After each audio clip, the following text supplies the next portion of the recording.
Are you ready? Chapter 15. Let's go. On the day of their greatest adventure, Atian had come without his dog, so there was no warning. Matt was in fine spirits that day because he had managed, by a magnificent stroke of luck, to hit a rabbit with his bow and arrow.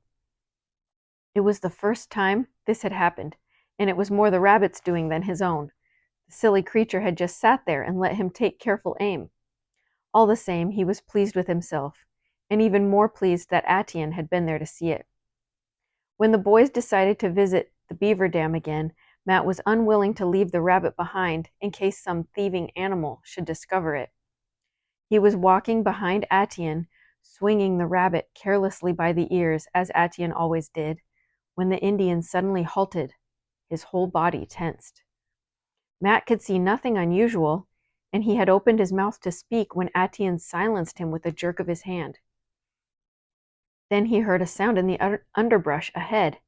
Not a rustle like a grouse or a snake, not a trapped animal. This was a stirring of something moving slowly and heavily. He felt a cold prickle in his stomach. He stood beside Atian, his own muscles tight, scarcely breathing. A low bush bent sideways. Through the leaves, a brown head thrust itself, bigger than that of a dog, and shaggier. It was a small bear cub. Matt could see the little eyes peering at them curiously, the brown nose wrinkling at the strange smell of human boy. The little animal looked so comical that Matt almost laughed out loud. "Hst," Atian warned under his breath. There was a crashing of bush and a low, snarling growl. An immense paw reached through the thicket and tumbled the cub over and out of sight. In its place loomed a huge brown shape. Bursting through the leaves was a head 3 times as big as the cub's. No curiosity in those small eyes, only an angry, reddish gleam. Somehow Matt had the sense not to run. He stood frozen on the path. A bear could overtake a running man in a few bounds, and this one was only 2 bounds away. The bear's head moved slowly from side to side. Its heavy body brushed aside the branches as though they were cobwebs. It swayed, shifting its weight from one foot to the other. Slowly, it rose on its hind legs. Matt could see the wicked, curving claws. Matt would never know why he acted as he did. He could not remember thinking at all, only staring with numb horror at the creature about to charge. Somehow, he did move. He swung the dead rabbit by its ears and hurled it straight at the bear's head. The tiny body struck the bear squarely on its nose. With a jerk of her head, the bear shook it off as though it were a buzzing mosquito. The rabbit flopped useless to the ground. The bear did not even bother to look down at it. She had been distracted for only an instant, but in that instant, something flashed through the air. There was a sharp twang and the dull thud of a blow. Just between the eyes of the bear, the shaft of Atian's arrow quivered. As the waving forepaws began to lower, a second arrow struck just below the bear's shoulder. The great head shuddered and sank toward the ground. With a wild yell, Atian sprang forward and thrust his knife deep, just behind the first arrow. Still scarcely aware that he moved at all, Matt leaped after him. Jerking his own knife from his belt, he sank it into brown fur. His blow had been misplaced, but it was not needed. The bear's sides were heaving.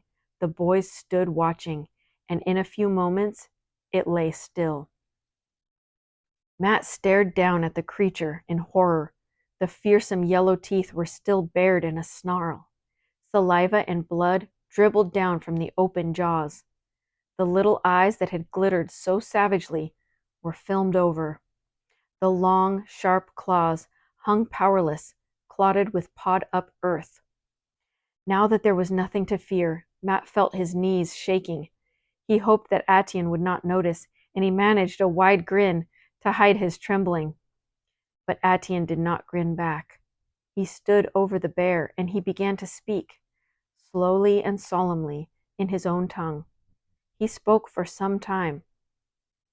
"What were you saying?" Matt demanded when the speaking was over. I tell bear I do not want to kill, Atian answered. Indian not kill she-bear with cub.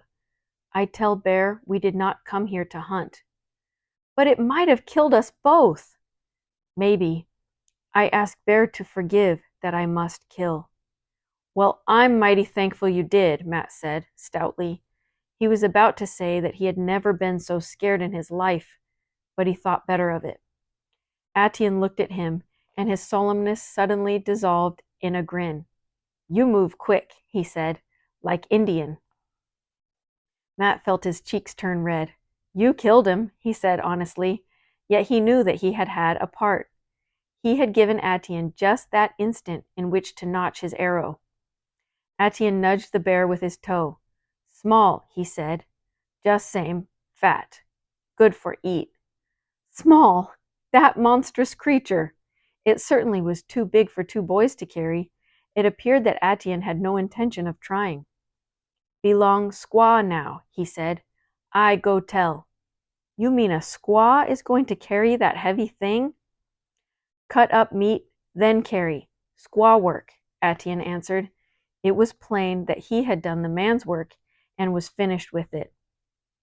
The cub, Matt remembered now. It was nowhere in sight.